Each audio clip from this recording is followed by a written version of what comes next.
everyone.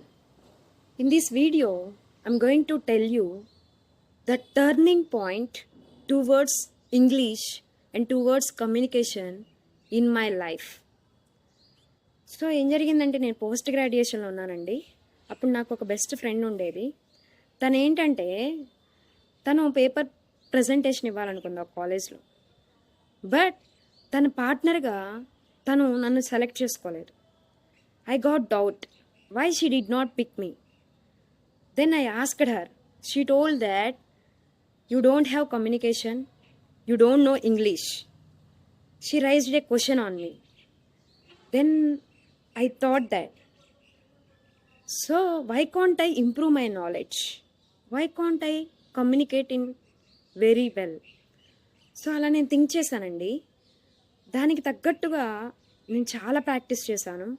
Mirror ముందు practice చేశాను. Daily customer cares call చేసి కంటిన్యూగా మాట్లాడడం. అక్కడ ఆప్షన్స్ ఉంటాయి, మనం తెలుగు సెలెక్ట్ చేసుకోవాలా, ఇంగ్లీష్ సెలెక్ట్ చేసుకోవాలని ఆప్షన్స్ ఉంటాయి.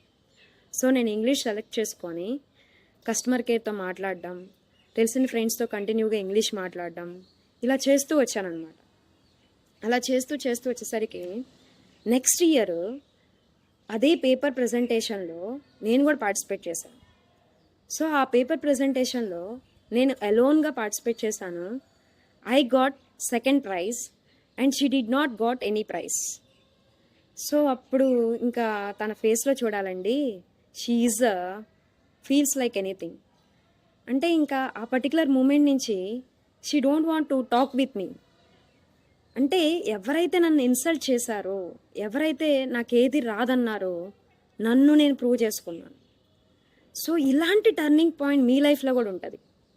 సో ఆ టర్నింగ్ పాయింట్స్ అన్నిటినీ గుర్తుపెట్టుకొని మీకు మీరు ప్రూవ్ చేసుకోండి. Improve your communication.